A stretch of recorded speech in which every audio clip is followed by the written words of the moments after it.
गांव के लोग सूरज ढलते ही अपने घरों में बंद हो जाते थे, लेकिन अमावस्या की रात इस गांव का हर इंसान एक ही रास्ते से बचता था, बरगद वाला रास्ता। गांव का कुछ लोग, रामदीन, हरिराम, शंकर और कुछ बुजुर्ग चारपाई पर बैठे हैं। आज अमावस्या है, कोई भी बरगद वाले रास्ते की तरफ मत जाना। हाँ, पिछली अमावस्या में भी कुछ अजीब हुआ था। उसी समय 4-5 युवक वहां आ जाते हैं। काका, आज भी वही पुरानी कहानी? अब जमाना बदल गया है, भूत प्रेत जैसी कोई चीज नहीं होती। मैंने कब कहा कि भूत होता है? सब चुप हो जाते हैं। तो फिर? रामदीन की आंखें गंभीर हो जाती हैं। भूत नहीं, छलावा होता है, जो इंसान की शक्ल पहन लेता है, तुम्हारी आवाज में बोलता है और तुम्हें वहीं ले जाता है जहां से कोई वापस नहीं आता। पूरा माहौल शांत हो जाता है। रामदीन कुछ देर तक आसमान की तरफ देखते रहे, फिर उन्होंने 30 साल पुरानी घटना सुनानी शुरू की। बरसों पहले एक किसान रात में घर लौट रहा था। अचानक सामने उसकी पत्नी खड़ी दिखाई देती है। रुको, मुझे भी घर ले चलो। किसान हैरान हो जाता है। तू यहाँ? अभी तो घर पर थी। पत्नी मुस्कुराती है। बस तुम्हारा इंतजार कर रही थी। पत्नी का चेहरा कुछ पल के लिए बदल जाता है।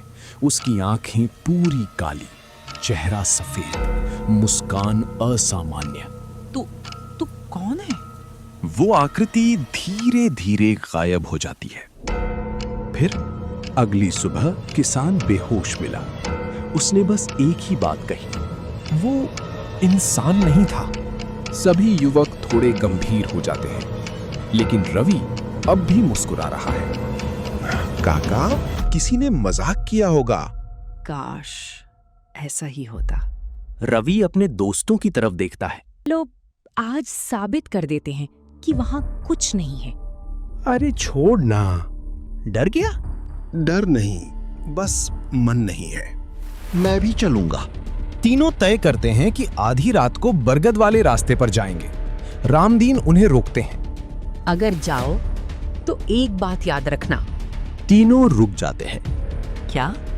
अगर रास्ते में तुम्हें अपना कोई जानने वाला मिले तो उससे बात मत करना और पीछे मुड़कर कभी मत देखना।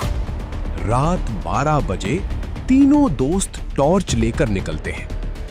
गांव की आखिरी गली पार करते ही चारों तरफ सन्नाटा। यार, वापस चलें?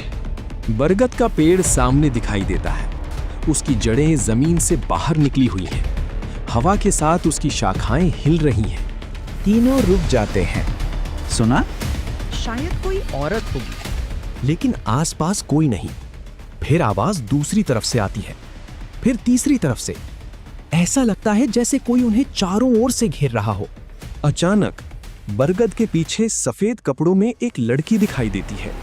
उसके लंबे बाल चेहरे पर गिरे हुए हैं। वो बिल्कुल स्थिर खड़ी है। लड़की धीरे धीरे सिर उठाती है। उसकी आंखों में अजीब सी चमक है, लेकिन वो मुस्कुरा रही है। तुम लोग मुझे घर छोड़ दोगे? देखा, यही है तुम्हारा भूत। चलो यहां से। वो हवा में गायब हो जाता है। अगले ही पल तीनों दोस्त पूरी ताकत से गांव की तरफ भागते हैं। पीछे से वही हंसी। भाग लो, सुबह होने से पहले कोई नहीं बचता। पीछे मत देख। गांव के किनारे छोटा सा शिव मंदिर दिखाई देता है।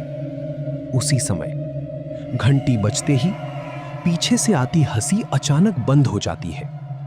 ठंडी हवा शांत हो जाती है। रामदीन भी वहां पहुंचते हैं।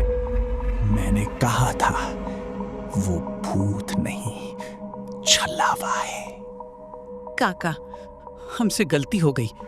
गलती मान लेने वाला इंसान बच जाता है, लेकिन जो अहंकार नहीं छोड़ता, वो हमेशा के लिए खो जाता है। उस रात के बाद बरगद वाले रास्ते पर कोई नहीं गया। कभी कभी छलावा किसी को मारता नहीं,